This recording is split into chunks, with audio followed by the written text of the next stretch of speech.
This is the Football Warriors Fantasy Football Deep Dive of Season 3 with your host, Commissioner Romocop.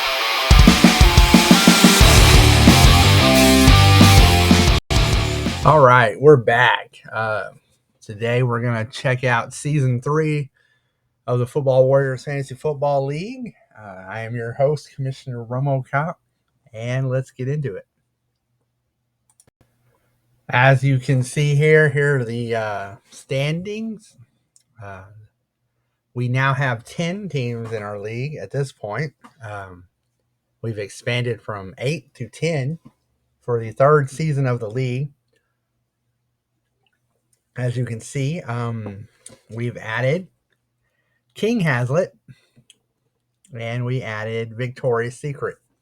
King Hazlitt is Tasha's husband, and Victoria's Secret is Mark's wife, Brittany. So at this point, I thought it was best we expand because the league was going so well. So we added Brittany, like I said, and then we added Zach. So they become King and Queen Hazlitt, which was pretty cool.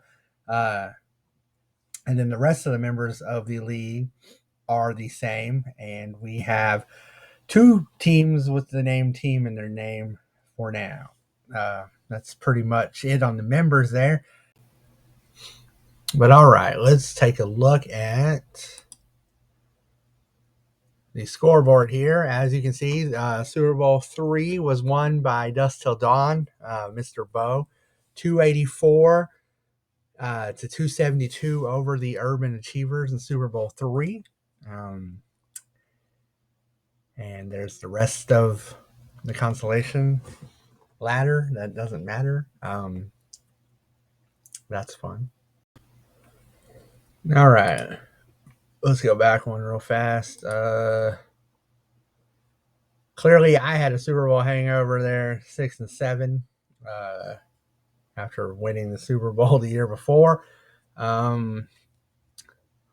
Why am I mentioning that? Because I am going to go back here and blame that on these god awful division names, the East Division and the Marvel Division. I don't know why I ever let that happen, and I guess it just is what it is. But it's a funny little piece of our league history. The year we had the East Division and the Marvel Division. I'm not sure why I thought letting the division winners pick the name of the division was going to be something that lasted long term, but it didn't take long for me to realize that it might not be the best way to go every year. But it was fun. I'm glad we did it, but I'm glad that it didn't last, I guess. I don't know. But like I said, I'm going to blame that year on that specific name. I don't know why. Maybe I just need an excuse. It can't be good every year. But what was good was our champion that went 11-2 that year, and won the Super Bowl and would not lose until the following season. That is correct. That is the start of the longest winning streak in league history. That is owned by our member Bo Cannon, the owner of the Dust Till Dawn franchise. This is where that streak starts, and it will stretch from this season into the next season. Definitely something impressive. I'm going to go back week 1. Bo loses here to James Ryan, Team Prodigy. He loses by 18 there, so 19. And then in week 2, he loses to Brittany by 9 points there. After that, he wins every single game all the way until his streak ends in season 4. So realistically, 10 more points in week 2 and 20 more points in week 1, and he would have had a completely perfect season, which would be crazy. It's crazy enough as it is, but I just thought I would share that right here. All right, let's see. Enough of that. Let's go back. I have to go back the long way.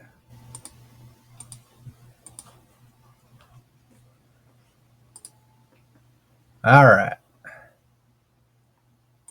Already done all that. Let's do it by division. Um, like I said, we have the East and we have the Marvel. My God, I knew this video was going to trigger me because of the name, the division name thing. But it is what it is. Not too surprised there. Both teams are 3-10 at the bottom. It's kind of up from the year before, but not by much. Of course, somebody's got to be at the bottom. And then the top, obviously, Bo being 2 wins above everybody. I mean, clearly that team was on fire that year. It's not a shock there. And then we have a lot of teams, a couple 9-4s, and then everybody else in the middle, 6-7, 7-6. Not too anything too shocking there. All right, before we move on, our 2 newest members, Brittany and Zach, down there, 6-7, 3-10. Nice way to jump into the league. You know, a little rough starting out there, but that's kind of how it goes sometimes. Both of them in the Marvel division. That's fun to note. Just wanted to get that in there real fast. Let's go back.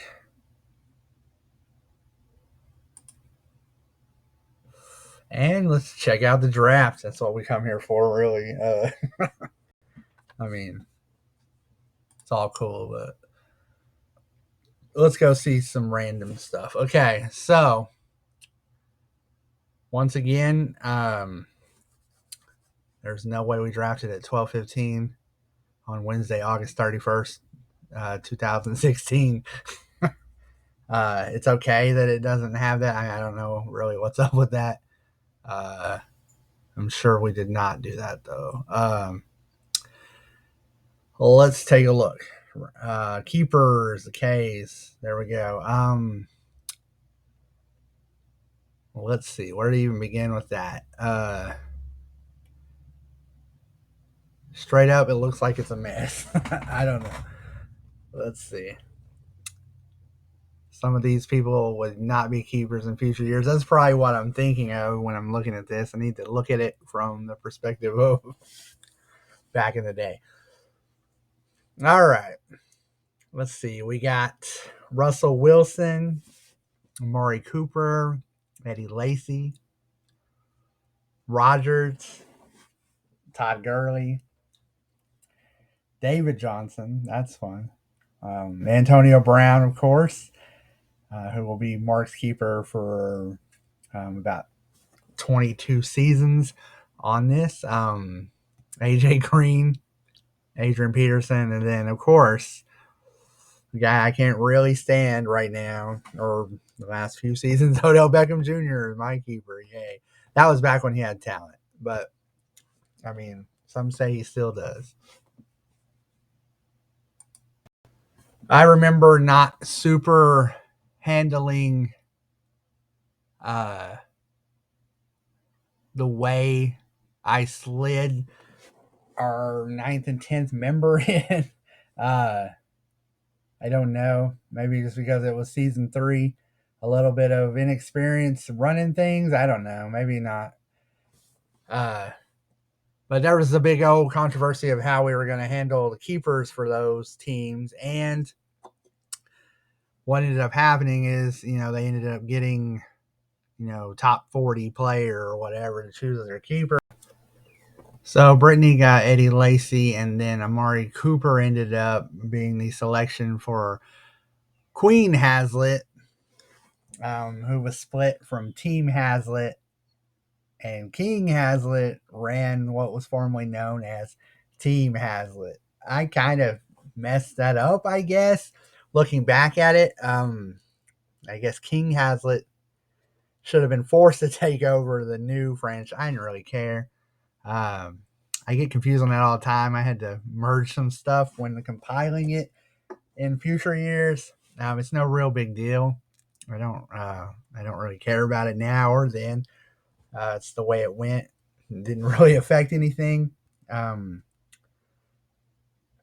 and I don't super remember.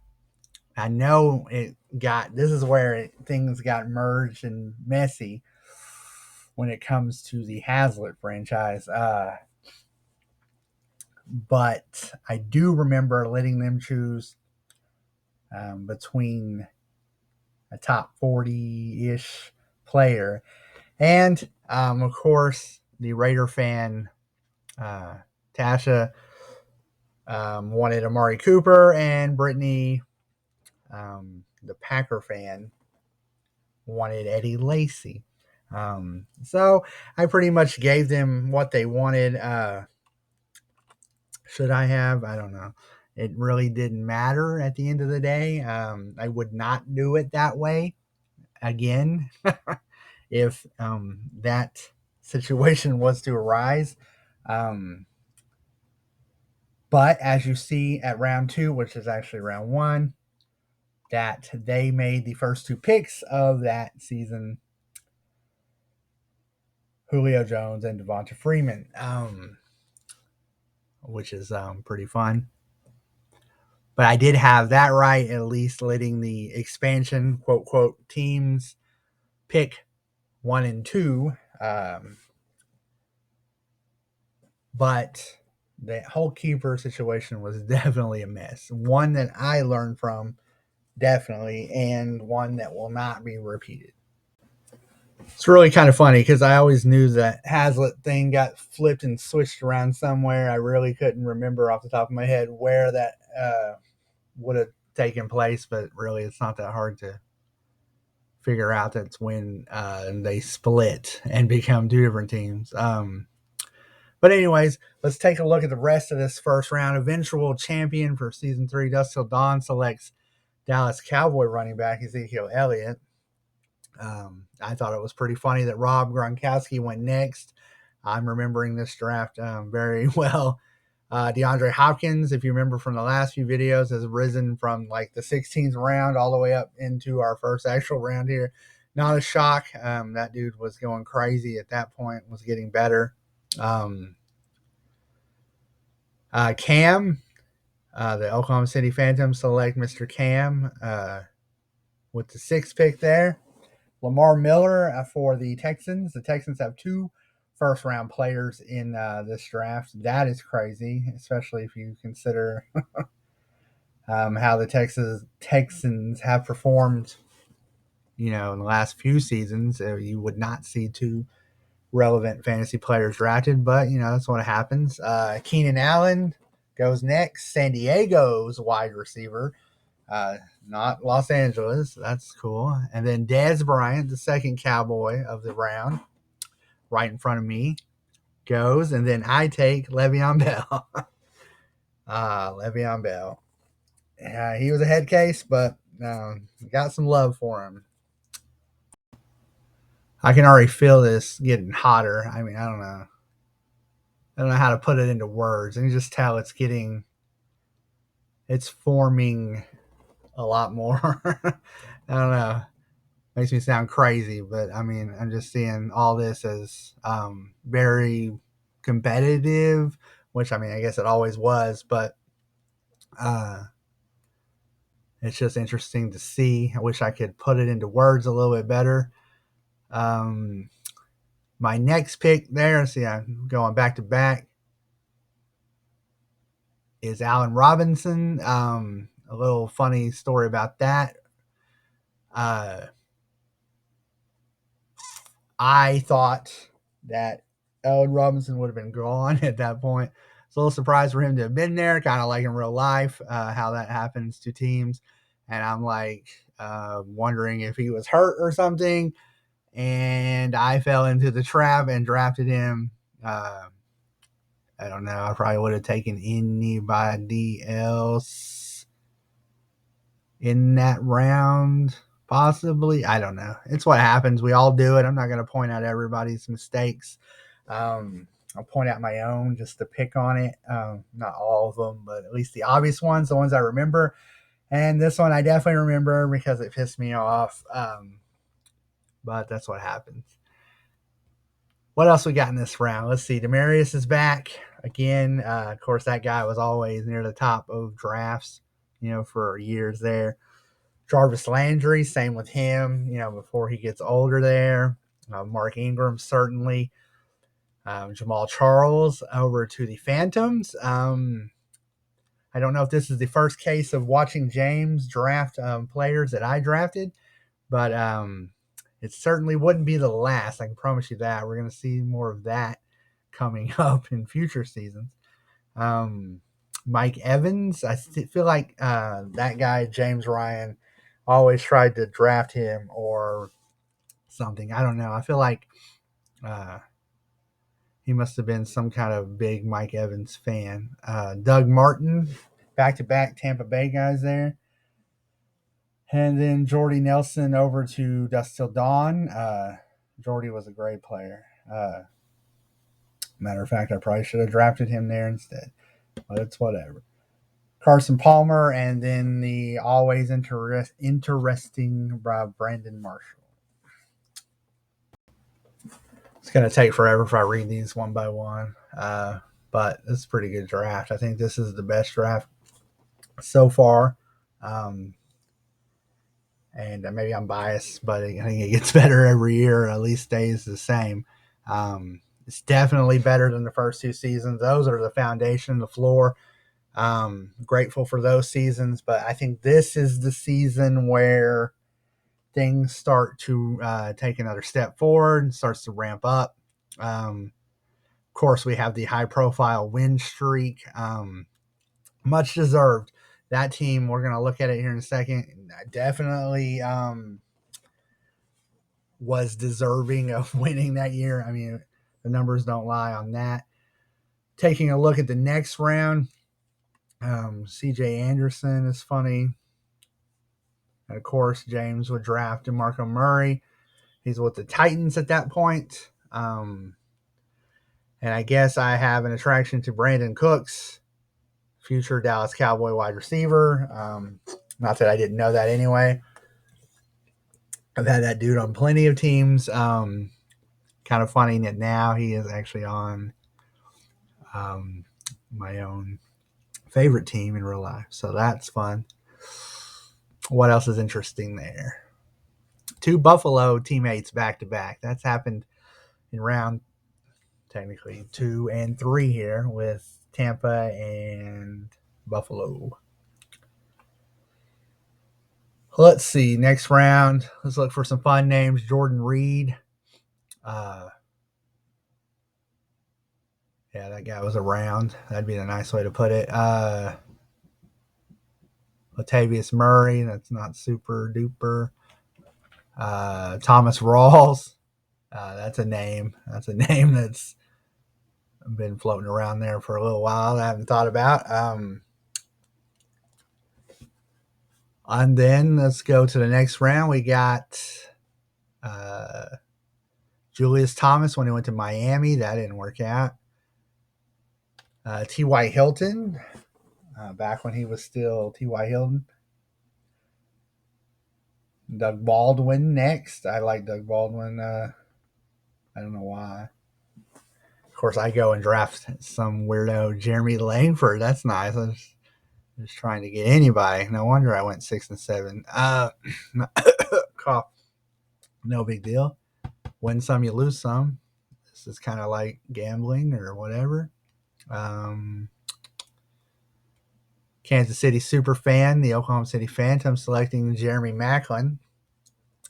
What's funny is, I'm the one speaking here, but I know that every single team that is viewing this at least sees somebody they wish they didn't draft and sees something that they wish they would have did instead. So I know I'm not alone there.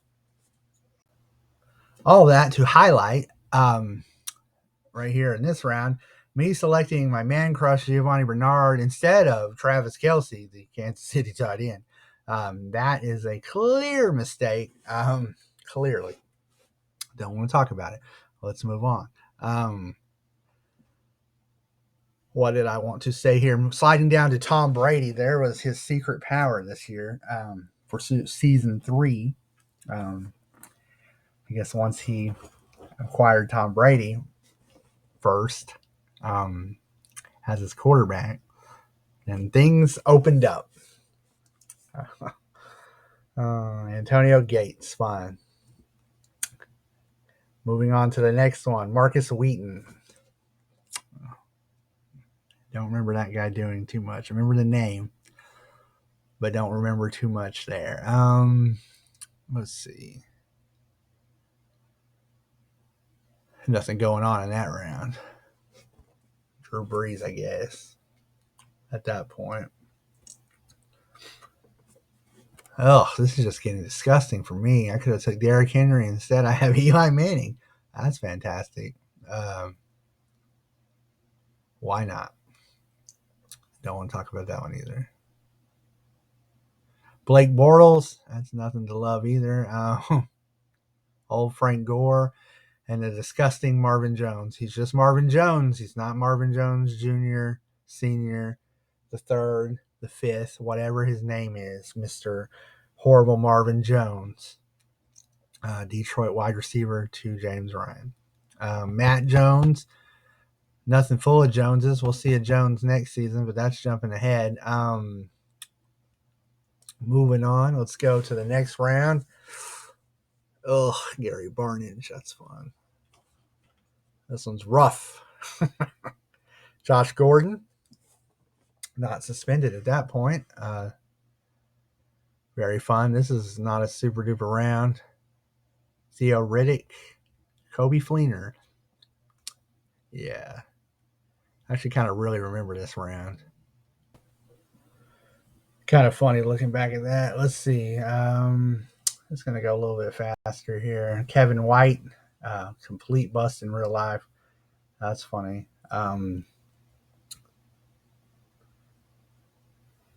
Let's see. Who else do we see? Corey Coleman, gross. Michael Thomas, that's a good pick there. Deep hitter in the draft. Jay Ajayi, not so great. Your assortment of kickers, which is fun. Charles Sims, another guy that is gone from the league. In real life, Stephon Diggs, that's a great pick. You never know what you're going to get. I guess it's like Forrest Gump or something.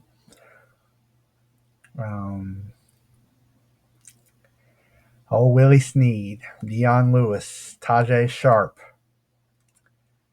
Just, ugh.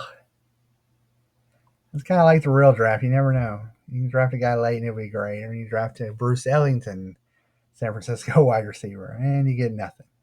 Dak Prescott from the Phantoms. Nice pickup there.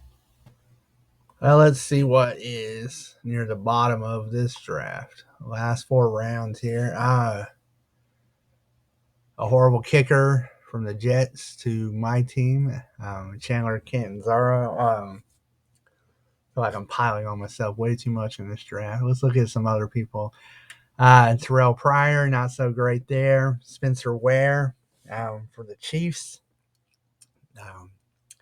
Nothing crazy. I mean, at this point, you're throwing darts anyway. Jarrett McKinnon, who would do nothing until he ends up with the Chiefs. So that's fun. Let's move on over to this next round. Some defenses. Status quo guys. Nothing really too crazy in that one. Brock Osweiler, just a waste. Not to be mean. Let's go ahead and move down. Kenneth Dixon. Not gonna lie, haven't thought about him in forever. Dorial Green Beckham. That guy was full of what they call potential. Went to Missouri, transferred to OU for nothing. Ended up in the NFL. And ended up on the Oklahoma City Phantoms team where, spoiler alert, he did nothing. One of the most hyped up dudes to never do a damn thing at all. And that's facts. You can Google it and look at it yourself. I'm not really being mean because that's actually what happened. CJ Procise. I really haven't thought of that name in forever. That's funny. He would end up on a lot of random fantasy teams at the bottom of drafts and stuff, always waiting on him to do something. And moving on to the final round, Jared Goff. I'm sure Brittany has a crush on him or something. He ends up on a bunch of her teams as a starter or a backup here. He's drafted to be a backup on the Victoria's Secret team. And we see randos like Kenny Britt, Chris Johnson after being with Tennessee. He's with Arizona here. What else? Ted Ginn, Carolina at that point to the Phantoms. Alfred Morris, who no matter if he was on Washington's team or Dallas's team, somehow found his way to James Ryan's team prodigy every time, somehow. I guess you could say he had a crush on him, just to be fair. And some defenses, a kicker, Tim Hightower for nothing, and Mr. Irrelevant, completely irrelevant, Clive Walford, the Oakland tight end, to my team. So yeah, that was fun. It went longer than I thought. I think each of these is probably going to end up long. The longer this goes, things start to get more interesting. Hell, I didn't even see Kamar Aiken whenever I did this review. I was going too fast. That's a hell of a name. Definitely haven't thought of that name in forever. I feel like I'm going to say that about 300 times by the end of the series whenever I get this thing completely finished. But here's a look team by team. I'm just going to let you look at them since I went through most of it. If I see something, I'll say it. But for the most part, I feel like I covered most of this pretty good. Go back real fast. That's those three. I don't know how this sorts it. This just sorts it however it wants, just so you know. It's not anything I set up. It puts the teams wherever it wants to put them, except for mine. It puts first, of course, because I'm logged on to my own thing. That's the next set. And we got 3 more here.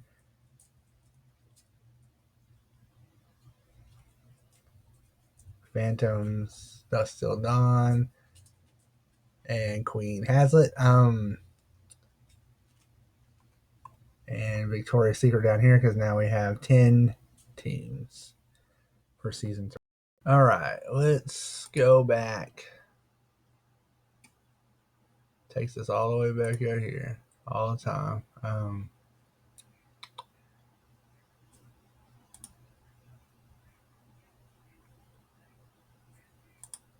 Let's go back and look at the team this way because it's fun with the pictures.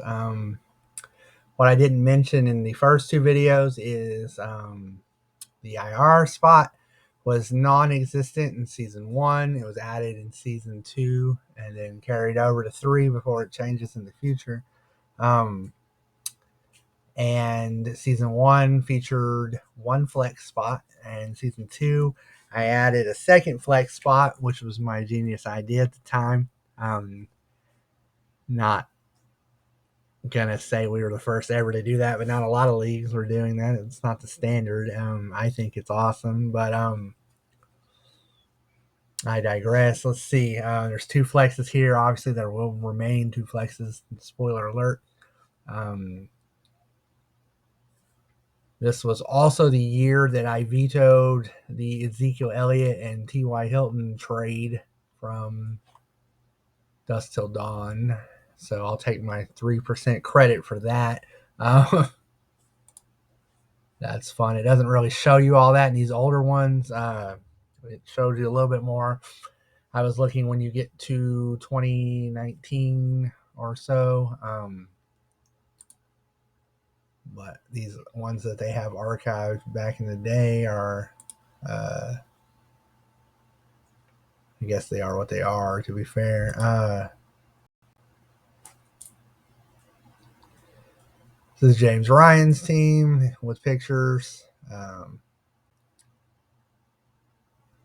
This includes players that obviously he didn't draft, like Cameron Meredith, Vance McDonald, guys he picked up. I thought I would show this to show some more random guys. Jaquiz Rogers. That's fun. Phantoms up next. Guys he ended up with. Dennis Pitta. Guys you have to pick up, sign and play, or keep, or whatever. Because it happens. Chris Hogan. Jamal Charles on the IR. That's not fun. I feel like I have to go back this way so it doesn't mess it up. Ooh, Sam Bradford. That's fun. Robert Kelly. Of course, Cole Beasley.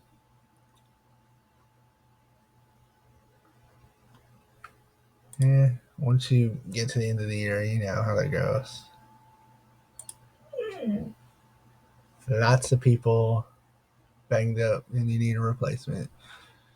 So you end up with guys like J.J. Nelson or C.J. Fedorowicz. That's funny. God, I feel like their players are more random when you get to the actual final rosters. Marcus Wheaton. That's a good score. It's always a good score. Sorry, Tasha.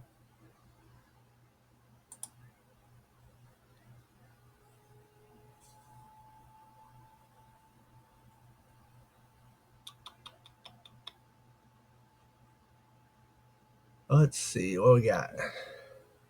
Nothing too crazy here. Thomas Rawls ended up over here. Tim Hightower. Nothing too crazy on Team Greenwood's team. At least nobody ever. Cedric Pearman. It's always funny when that guy pops up from time to time.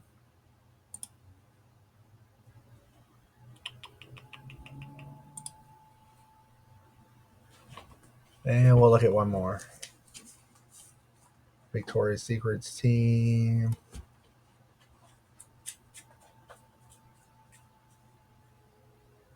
Jeremy Curley. That's the one that stands out from back then. It's cool. No recent news for him, of course. I would hope not. All right. This has been a fun look. I hope you agree. I remembered some of this because obviously it's a little closer than the first two seasons. I didn't remember all of it, which of course is probably going to be the case for everything. We're going to check out season 4 next time, which will continue Bo's streak. We'll go over all that. That's jumping ahead. But yeah, I feel like it clearly takes a big jump this season.